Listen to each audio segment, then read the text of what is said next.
how you have been breathing. Why is it that you have quiet breathing? Ito lang ang amount of air na nare-receive ninyo.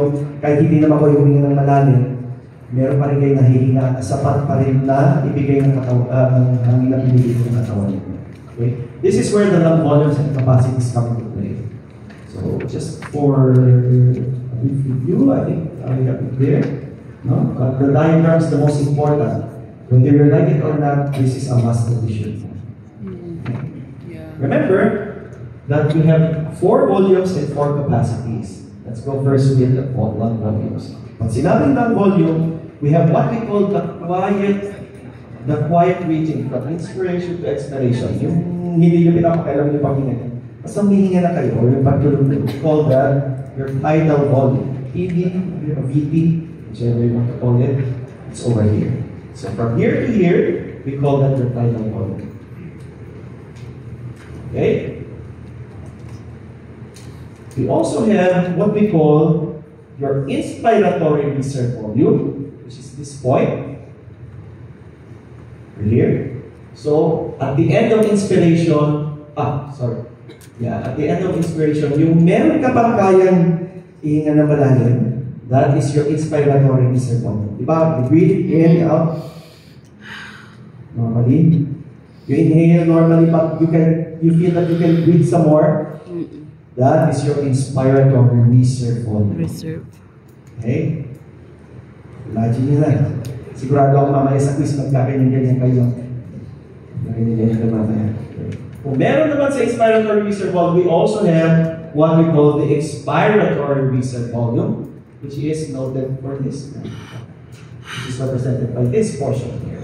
So at the end of your expiration, after mong huminga ng palabas, normally, meron ka pang kaya ilabas. Okay, that is your expiratory reserve volume. And the last one, which is the one that makes sure that your lungs remain tidal volume. Suspended or remain na hindi siya nagko-collapse because there is still an amount of air remaining there, even after you have exhaled, is what we call your residual tira. Okay? That is it. That is your residual volume over here. So hindi ka na makahinga, pero meron pa rin hangin na naiiwan. You cannot exhale anymore, but there is still a certain amount of air that is left inside of your lungs. Okay? Okay, so now that we're done with your lung volumes, let's go now to lung capacities. A lung capacity is actually a combination of two or three volumes put together. So, when you say lung capacity, we have the total lung capacity, which is represented by this one over here. So that means everything from here that you have inspired and the one that you have expired, including the one that you can no longer expire, is called the total lung capacity. Okay, got it? We also have what we call the inspiratory capacity, which is represented by this pink one over here, which is a mixture of the inspiratory reserve volume and the tidal volume. And there is another one here, which is a combination of all of these three. We call it the vital capacity, represented by the blue one over here. So from here, from the end of inspiration and the end of expiration, that is your vital capacity. But there is another one that we missed. This one. We call this the functional residual capacity, which is represented by this light purple one. The functional, which is a combination of the expiratory reserve volume and your residual volume. No worries. So I think it's there naman in the handout, right? Okay, so, ulit, what are your lung volumes? Yung quiet breathing muna. Tidal volume, which is quiet breathing, the amount of air that moves in and out during quiet respiration. The next is IRV or inspiratory reserve volume. The air that is inspired with a maximum effort in excess. When you say in excess, at the end of your inspiration in excess of your tidal volume. Tidal volume. Okay? Natapos ka na mag-inspire normally, pero meron ka pang pwedeng ihinga na mas malalim, that is your inspiratory reserve volume. And usually this comes into play whenever you are running, doing exercise, di ba? When you are in motion. Okay. The other one, kung may inspiratory, merong expiratory reserve volume, which is the volume expelled by an active expiratory effort after passive expiration. And the last is the one that remains in the lungs. The air left in the lungs after a maximum expiratory effort is called residual volume. So the lung capacities are, first one, you will have Total lung capacity, which is a sum of all the volumes, Or volume. EV, IRV, ERV plus RV. Vital capacity, mixture of EV, IRV, ERV, okay? IRB. But please take note of the definition, wag na yung plus na yun. The inspiratory capacity is a mixture of IRV plus EV. And the last one, the functional residual capacity. The volume of the air in the lungs after expiration of a normal breath. So, now I'd like to tell you one more thing about these, why these are very important. Because these are the ones that we measure in order for us to determine if there are problems in the ventilation of a patient. Kailangan natin malaman kung kumusta ang paghinga ng isang pasyente. Well, sabihin na natin, diretsyon na natin, paghinga ng malalim at paghinga ng hangin. Because, anyway, everything else sums up to what we call ventilation. Pag huminga ka malalim, kung kulang, there's something wrong. Pag naglabas na ganyan, kulang, o masyado marami, there's a problem there. Okay? So, we actually can measure by doing so, by putting what we call a test called the forced vital capacity. The forced vital capacity is the largest amount of air that can be expired after a maximum expiratory effort. Pag huminga ka malalim, that's what we call forced vital capacity. It is the one that is measured clinically as an index of pulmonary function. Ito ang ginagamit namin. This is the one that we measure in order to know if there is something wrong with when a person will. Hindi pwede yung regular na pag-exhale. It has to be forced. They have to force it out kasi that way we will know na hindi niya talaga kaya maglabas ng hangin. Okay, so we have what we call the forced expiratory volume, a fraction of 1 second. How much can a person exhale forcefully within a fraction of 1 second alone? Because this is the one that is being, this is the one that we are taking note of. Okay? This is the fraction of the vital capacity expired during the first or second of a forced expiration. Kung hindi niya kayang maglabas ng ganong kabilis, then we have a problem now with the way he is going to release the gas or the air that is trapped inside of his lungs. So we have the forced vital capacity, forced expiratory volume in 1 second. We have the most important one that we also need to measure, the functional residual capacity. Siya lang yung naiiba doon, di ba? Siya yung nandun na, because this is the only one that can only be measured by a spirometer. Hindi ito pwedeng i-measure. It cannot be measured, I'm sorry. Whatever you do, you cannot measure this one. You can only subtract and subtract it for you to be able to know this one.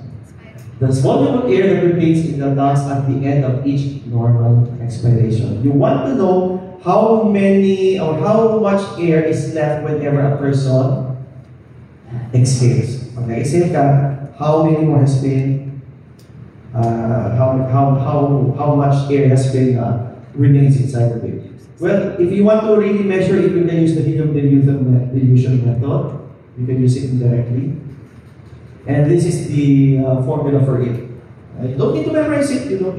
But I'd like you to see lang yung mga components that are involved when it comes to using a helium spirometer. So the residual volume and the total lung capacity. Remember, the residual volume is equal to the functional residual capacity minus the expiratory reserve volume. While the total lung capacity is equal to the functional residual capacity plus the inspiratory capacity. Nandito na kayo? Nandito na? Nandito kayo with it? Okay.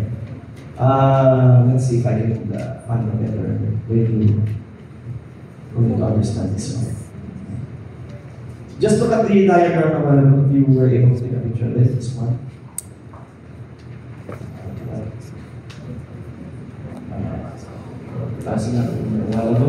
The total of capacity is the vital capacity and the specific volume. Okay.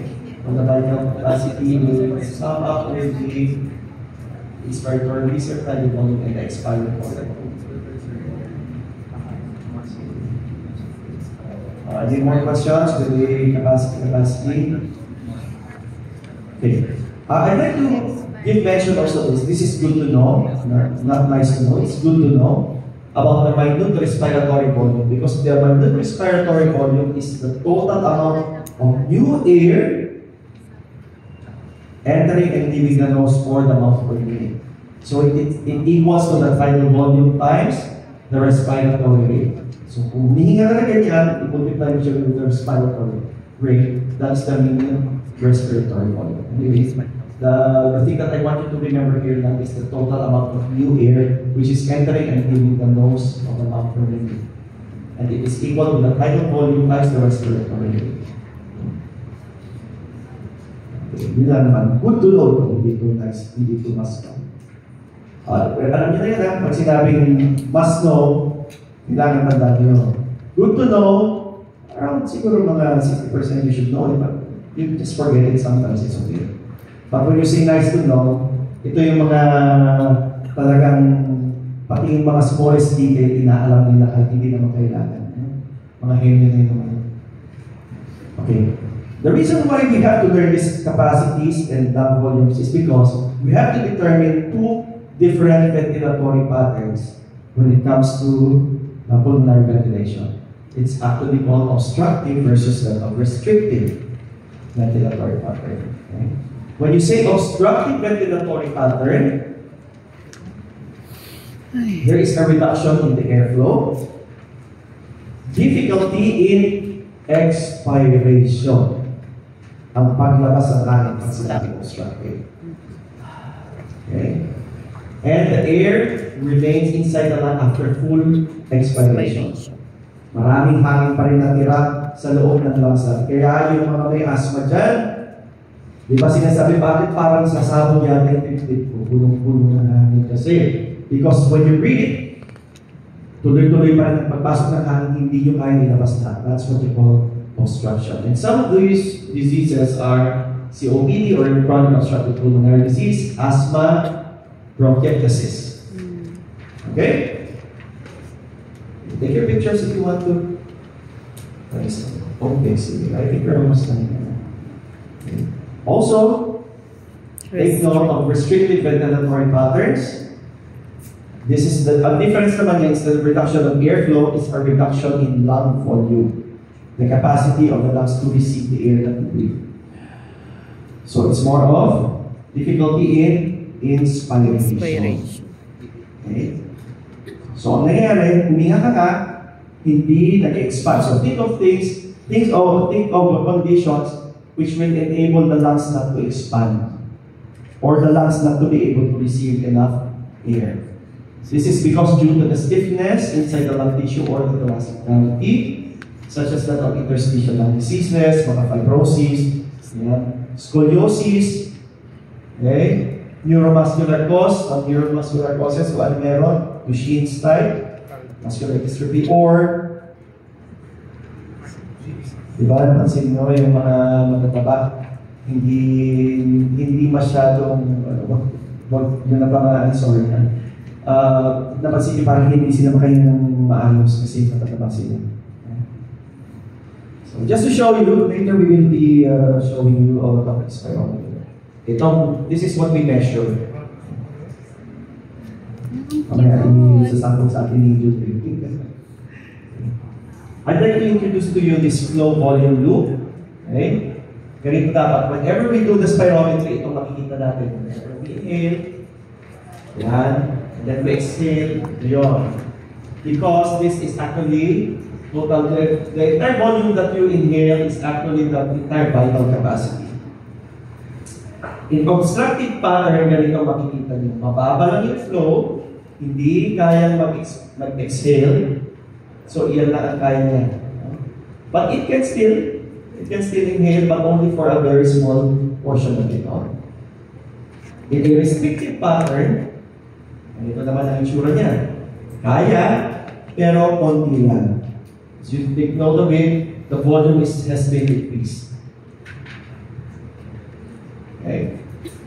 Okay, review tayo ha, ang volume and capacities. Okay. Which of the following, okay, is increased, decreased, and decreased? Okay, sige, what do you call this? Tidal volume. Tidal volume. Okay, good. That's it. From here to here? IRB. Inspiratory research. Tinakpan ko yun. What about from here to here? ERB. Inspiratory research. Good. Okay, the last here? Residual volume. Residual. Ang capacities? The sum of all of them, what do you call that? Total lang capacity. What about the three, the three volumes? Vital capacity. Volumes, okay. And Vital. then we have the spiral capacity. From here, here. Okay. Spiral capacity, sinabi natin kanina. And the one that cannot be measured, the only one that cannot be measured by spirometer is FRC. functional reciprocal capacity. Okay. Picture nila yan. In obstructive lung disorders, decrease ang vital capacity, ang inspiratory reserve volume, at saka ang expiratory reserve volume. And increase ang residual volume, functional residual capacity, and the RD over total lung capacity. Don't mind this one, just this one. While I restricted them, the following are increased. The vital capacity, the residual volume, and the functional residual capacity, tidal volume, and the total lung capacity. Yan ang problem dyan. Decrease lahat.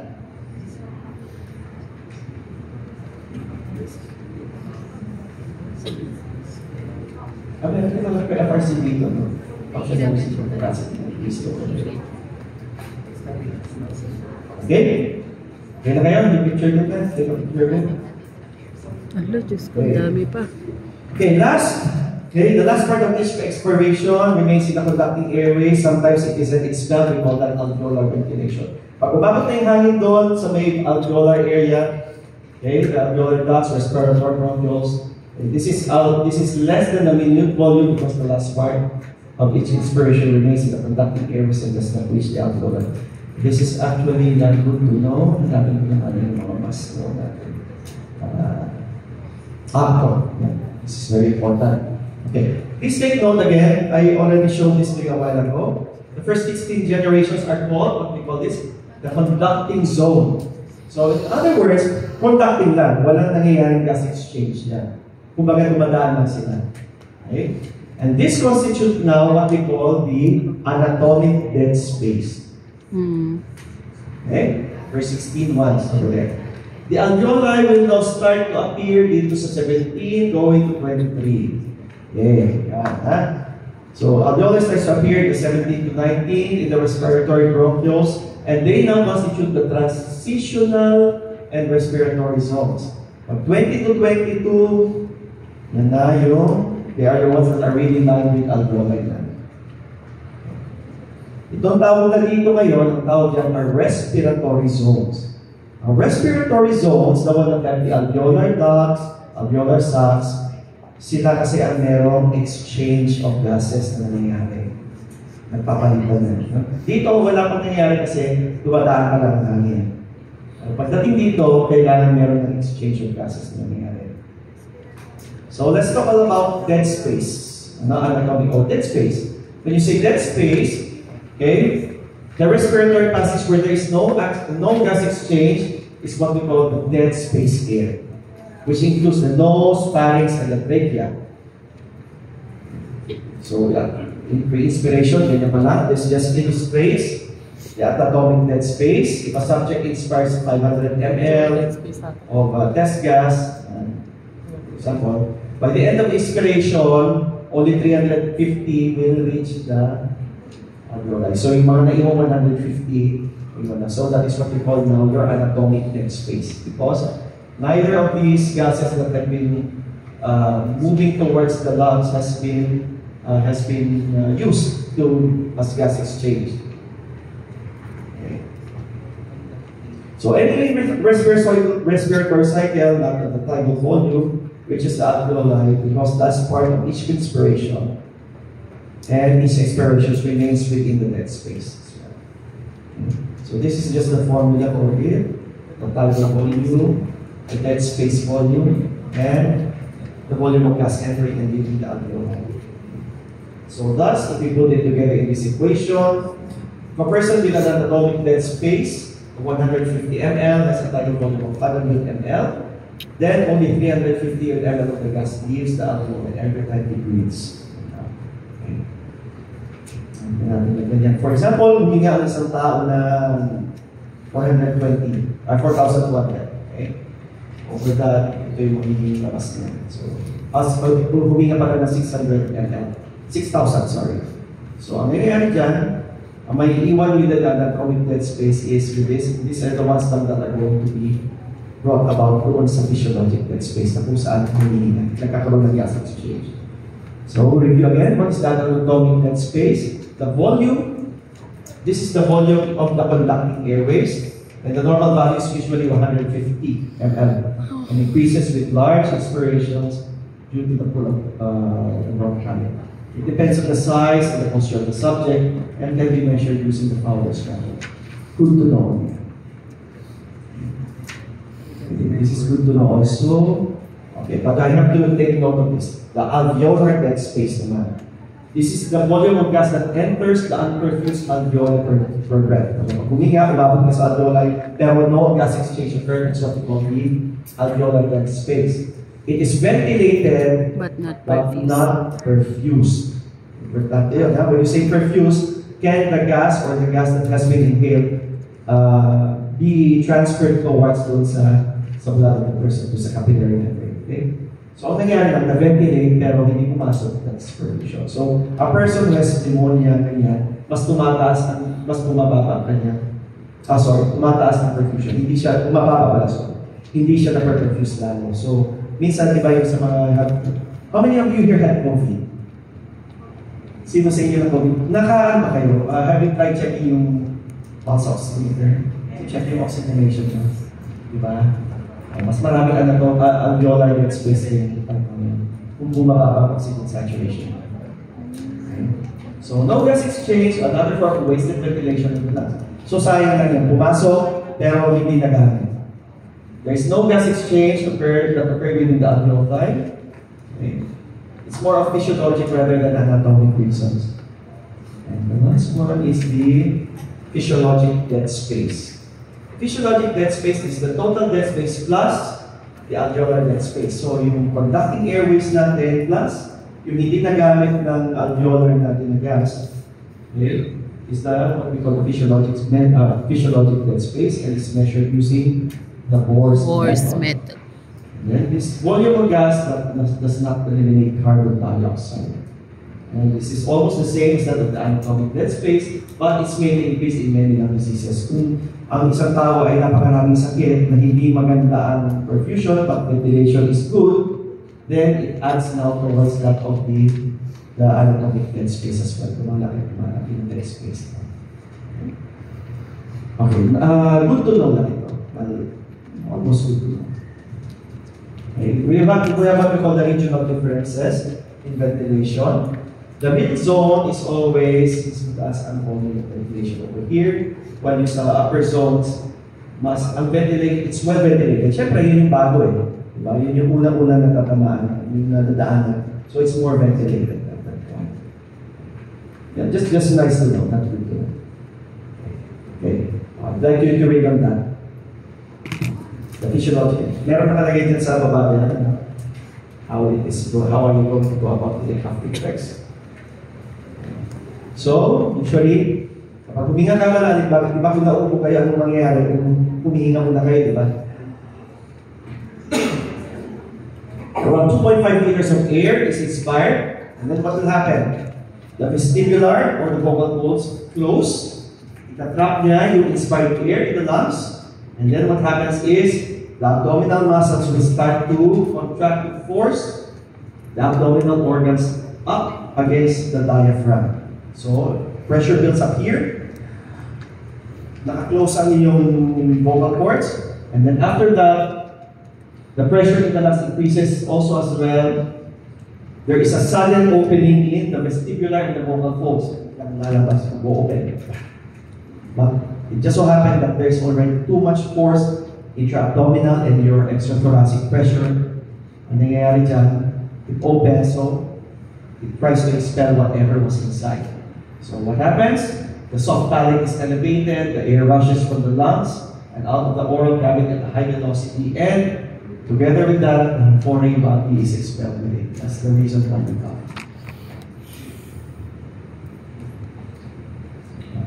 But it's actually good to know.